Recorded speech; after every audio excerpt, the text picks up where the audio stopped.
Don't forget to like and subscribe. Ladies and gentlemen, prepare to be captivated by a legend in the realm of casting, a person whose career has not only defined the art of casting, but has elevated it to an unprecedented height.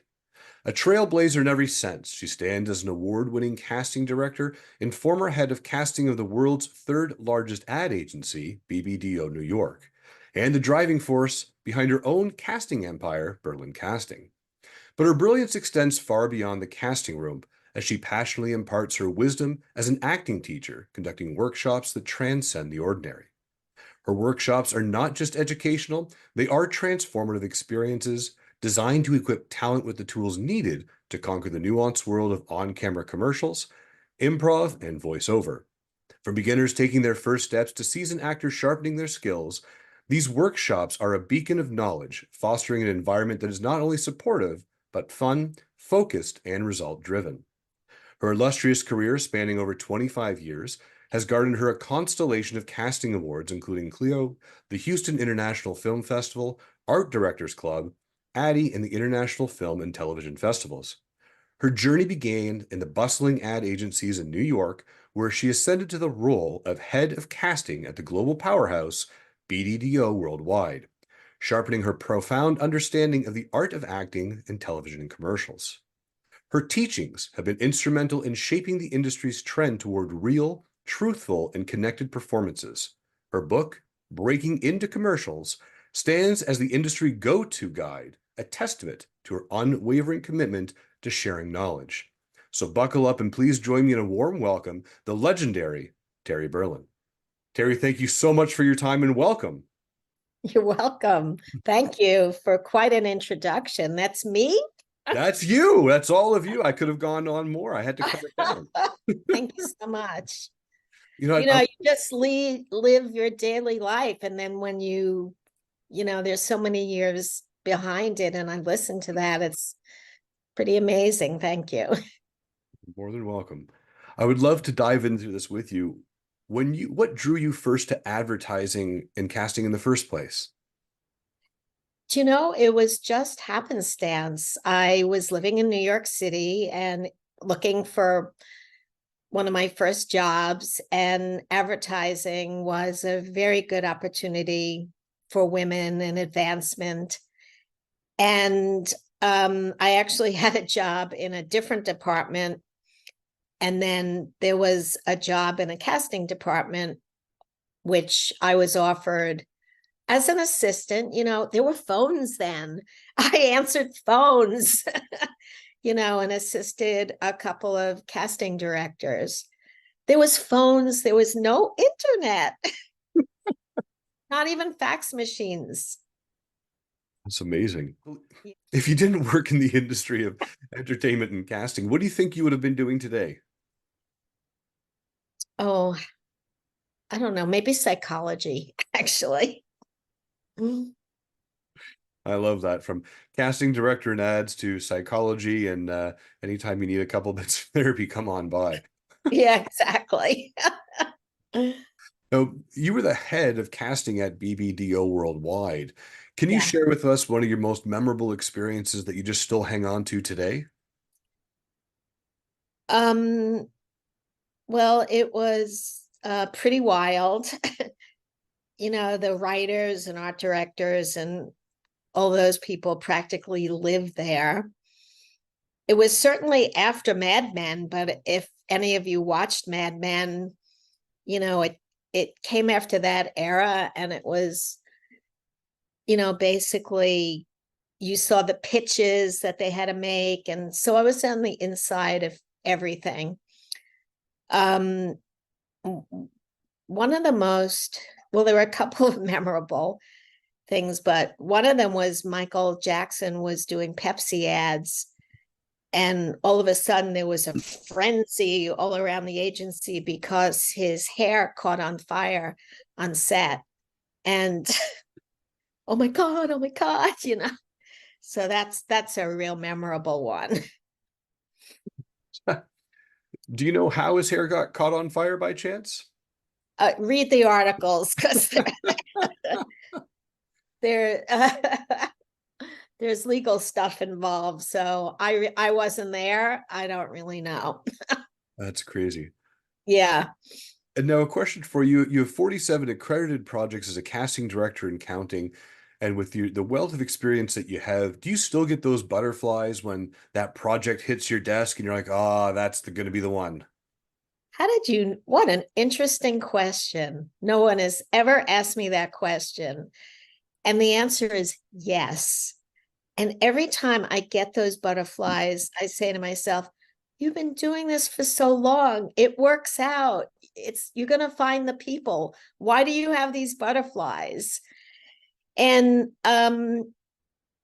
yeah, I'm still charged by it because you start out with a blank canvas. You're asked to, you know, there are certain demands of what they want in the characteristics, whether it be voiceover or on camera. And, or especially on camera, you know, they need certain special abilities, whether it be sports or circus or language or anything. And, you know, then I accept the job, a casting director accepts the job, and then we have to come through, and then it's a pun, cast the net out there, you know, through the breakdown services. And you wait and see what comes back. Now, do you ever It's find yourself struggling with your creative side versus, towing the line of what the client wants? Yes, definitely, all the time. And it's also towing the line with what's fair to actors, especially with non-union. You know, we want to go by the basic union rules and the basic payment that union gives actors, but of course it's going to be a little less usually when it's non-union. And I have to I toe the line with my clients, because if they ask for something ridiculous, I'll tell them, no, that's not going to happen. And, you know, we have to keep adjusting it. So I have to have a balance of being very fair to the actors and also pleasing my client. I like how you said that, where you're able to present the information to them and saying, hey, we can do this, we can't do that, and these are the reasons why, and we have to kind Yeah. of compare across the board. Yeah.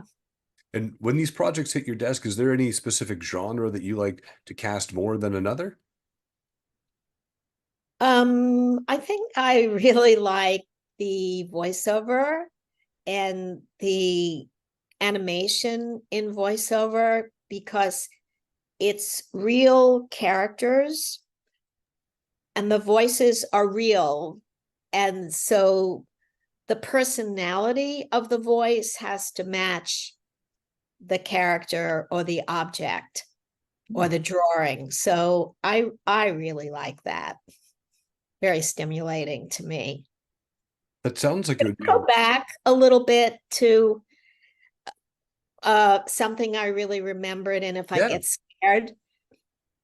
So of course, throughout the years, acting in commercials caught on, and it's very public now, where when I first started, it was very closed industry, or much more closed than this, certainly. And now that the internet is involved, we can do much more with not having to go on foot, or me hiring people to go out there. So one time so it's a little less scary. So that answers that question. And then a very unusual experience is I had to cast gang member types. And this actually is before the internet. No. The internet existed, but there wasn't the amount of agents. Mm-hmm.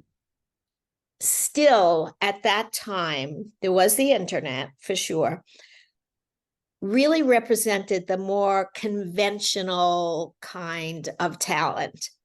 There was more, there was more union and network stuff, and everything was more conventional.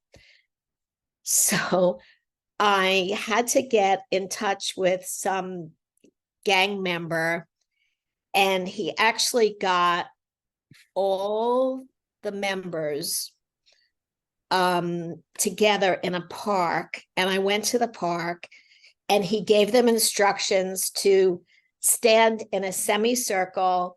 And he said to me, here they are, just point to who you want, tell me, and you'll have them. Wow. And I know, it was pretty amazing. But now when we get very unusual breakdowns like that, we can put it out on the breakdown service, and agents are very hip to knowing that they need very offbeat, non-standard kind of people. So it is easier, and I don't get as scared. Now, with your extensive casting career spanning through commercials and voiceover, animation, games, hosting theater, film, television, and even interviewing gang members in a semicircle in a park fair, do you find that your approach varies or differs much when you're looking at the different mediums? Yes and no.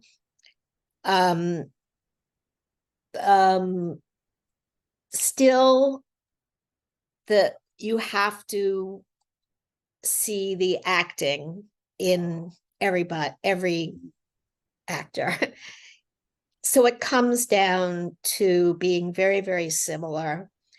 Who's connecting, who's acting the best, meaning who's connecting, who feels very solid, they know what they're doing. So in that way, it is very, very similar. And when we talk about acting and connecting, your commitment to real and truthful and connected performances has been very influential. Can you elaborate on how this philosophy has impacted the actors that you've worked with and the industry as a whole? Yeah, especially in voiceover, there started to become a trend of non-announcer announcer. Mm-hmm. And I just instinctually picked up on that trend. And the way that I directed the voiceover talent in their auditions was very, very, very real. Okay. And the clients, I would build my client base on that. And it wasn't said out loud in the industry. They were still using non-announcer announcer, but I was casting. I would go to the theater. I'd find theater actors who not only was I looking at their acting, watching the play, but in my ear, I was hearing their voice and the personality in their voice. So I would reach out and bring those people in who never did voiceover before. So, and I built a very large client base on that. And then it really became the trend, and it was talked about. So now we really don't direct most of the time the voiceover client. They do what's called home reads, and they send it to us, and then I have a chance to redirect them sometimes. So the voiceover talent have many, many opportunities, more opportunities than they used to, but they also have different challenges that they're definitely meeting than they used to have. And that is, they have to know how to direct themselves. Now, when you So, say, they take workshops and from other actors, voiceover actors who are very successful. casting directors like myself, who cast voiceovers, because, they need guidance. So you had mentioned something saying announcer and non-announcer. Can you clarify what you mean by that? Voiceover people, if they're in the business and they're watching this, they'll know. Other people, it used to be announcers. Then the trend was non-announcer, announcer. And now the trend is sound very real. Mm-hmm. But the thing is that you still have to know how to do a voiceover when you sound real, because if a real person would read this copy, it would not work. There's definitely a way to read the copy and make it work. There's certain rhythms, pacing, connecting with the message, how to use your mic. So it's just sounding, the way I put it, I've analyzed it, and we hear the actors, the voiceover talents' point of view. Mm-hmm. Really, that's what makes it much different than someone who's, sounds real, but is just kind of narrating the information. So that's the biggest difference. And with all of this experience behind you, is this what inspired you to teach, or was there a different motivator? You ask very insightful questions. You're kind of amazing. Thank you. Well, I started out in an ad agency, and I was on staff. It was one of my first jobs, and I was younger. And I would go to these conventions, model and talent conventions, and meet all these school directors from around the country, and they would ask me to come and teach. And I already had my teaching chops under my belt, and I found it was easy for me at the time. Okay, I lived in New York City. I would work, 9 to 6 or however, and then even as a casting director, you're never really off. And I had the energy then to get on a plane on Friday evening to travel wherever I was called to teach. And then at some point, and I loved it. I found I loved it.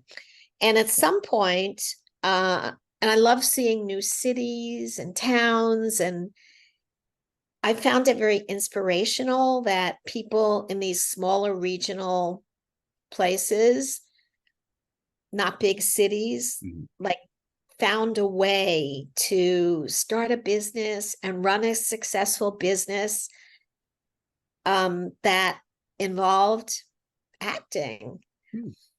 And then I said to myself, I'm going to see the entire country through my teaching. And I did see most of the country through my teaching. Now, through your teaching experience and your casting experience, can you share with us some of these common mistakes that you see actors and actresses repeating over and over again in their auditions?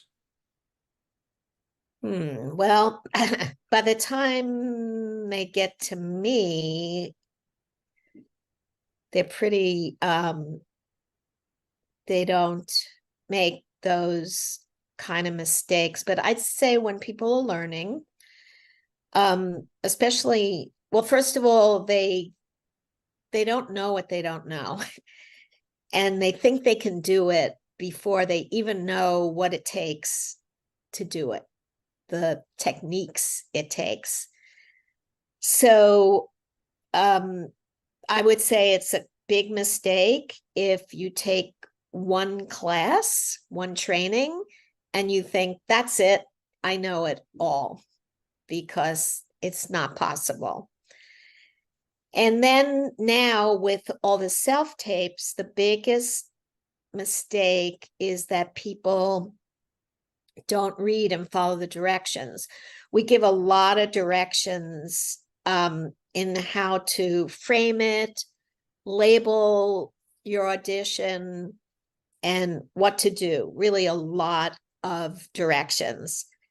And the reason we do that is the actors are now part of our organizational system, really. You know, actors, those actors who are watching this, we are a team. We are really a team. And I guess it's a good time for me to say a casting director is nothing without a good actor. So you should feel very, very, very part of our team. So in the beginning, you know, I think actors don't understand like why we're giving so many directions and why they would have to follow these organizational directions. So that's a big mistake. Now, when you talk about sending out these directions that come on the breakdown and certainly come with the audition piece, and with this era of self-tapes and even virtual workshops, you as a teacher, have you adopted any new teachings or methods to align with these trends? Yeah, all of it. I actually like teaching for what's going on now in reality. In auditioning, it's much better to take a workshop online. Mhm. It's better for me to teach online because it's in line, it's aligned with what's going on in the industry. So as I'm teaching, part of it is how you're using the space in front of your camera, whether it be a camera setup or looking into your computer, how to use your computer. So yeah, that's changed. And how actors have to can relate to each other in their own separate screen. We practice improvs where I'll have 3 actors at the same time on the screen, how to relate to each other when you're not in the same room, so you feel very related. And that's how you actually audition now. You don't come in on the first call usually. Callbacks, most of my callbacks on camera are still in person, most of them, and I do like that because when we had people come in on the first call, it was typically, it could be easily 195 people a day. And we would, I know, and we would have to very efficiently get you signed in, call you, line you up by the door 4 at a time, bring you in, get you on your mark, efficiently have you do what you have to do, get you out of the room. And it was, now that I'm looking at it in hindsight, it was very stressful and not as civilized really as putting the first call out for home reads, self-direct, self-tapes. And then the callbacks, yeah, we used to have like 10, 15 per role. Now we'll have 20 or 30, but the day, it's so civilized. You come in, we say hello, we give you time, you come out of the room, I greet you when you leave the room. That was a great audition. It's just more civilized. I think I went off on a little tangent there, but that was perfect. hopefully I gave a lot of information. I'd like to ask you something a little bit more personal, if that's okay. And Terry, what's something that scares you? Life. Oh God. No, that's perfect. And Terry, if someone said to you, what's something that people tend to misunderstand about you the most, what do you think they would say? Oh, also something that scares me is I play a lot of pickleball now. My opponents who are smashers and Fair enough. that ball coming right at. Full steam. There you have something personal. It- What was the next question? Something that Just wondering if you'd be able to share with us that something you believe people tend to misunderstand about you the most. oh um that I'm misunderstand. I think not so much now, but when we were doing the in-person auditions and I was under so much stress, and everybody had to come in and out, and I had so much staff that had to be doing their job right, so everything went smoothly, because we don't get rehearsals. We're given a job and we have to get it done that day. There's no do-overs. So I came off very cold to a lot of the actors, and unapproachable. Mhm. So for many years, I was misunderstood for that. But I know that has disappeared now with the way that we're casting now. And I'm enjoying it more. And I'm sure the actors are enjoying me more. And, it's given me time to really reach out through the different sources and really share the information that I want all the actors to have, so they feel very confident and on the same team as casting and production. Yeah. No, well said. And Terry, I have time for one last question for you today on Coffee with Chris, and it's what makes Terry smile? Oh, work-wise,